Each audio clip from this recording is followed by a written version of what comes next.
এখন রাত বাজিয়ে 11:15 আর এখন কাজ হচ্ছে মায়ের ঘরে খাট মানে সরানো। এখানে কি হবে বাবা? কেন? তো মায়ের ঘরের আগে কোনো আলমারি ছিল না, এই জায়গাটা এখন নতুন করে একটা আলমারি কেনা হয়েছে। কারণ মায়ের এখানটাতে দেখাচ্ছি তোমাদেরকে, জামা কাপড় মা এখানে রাখতো, আর নতুন যে জামা কাপড় আছে আগে রাখতো ওই সিঁড়ির নিচে যেটা আছে, এই ওয়ার্ড্রপটা এখন আগে মায়ের ঘরে ছিল, এখন যেহেতু মায়ের ঘরে জায়গা কম তাই এখানে এনে রাখা হয়েছিল কাজের জন্য, কারণ ভেঙে গেছে। তো ওয়ার্ড্রপটা যেহেতু ভেঙে গেছে তাই মায়ের ঘরে এখন নতুন আলমারি কেনা হয়েছে। আরো একটা ওয়ার্ড্রপ আছে যেটা আমাদের ভেঙে গেছে, সেটা হচ্ছে এইটা।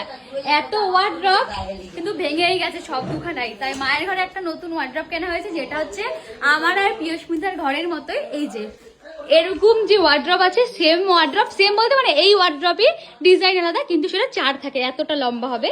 আমাদেরটা এখান থেকে এইটুকু, আর এটা এতটা হবে। তো সেটা নেওয়া হয়েছে, ডিজাইনটা পুরো রাখির যে বিয়ের যেরকম মানে রাখি যেরকম নিয়েছে সেরকমই, আর ওখানে গিয়ে ওটাই বেশি আমাদের পছন্দ হয়েছে। আর এখন দেখো এটা ওরা ঘোরাচ্ছে। আসতে কি গো মায়ের দেখো কত জিনিস, কিন্তু রাখার কিছু ছিল না ওয়ার্ড্রপটা ভেঙে যাওয়ার জন্য।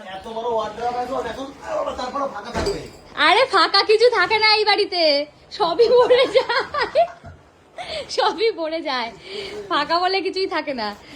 কারণ এর মধ্যে কিন্তু অনেক কিছু রাখা যাবে। আর একটু বড় দেখে আমরা ইচ্ছে করেই নিয়েছি, কারণ দেখো ছোট ছোট নিয়ে কোনো লাভ নেই, নেবো যখন একটু টাকা বেশি হলেও বড় নেওয়াটাই ঠিকঠাক।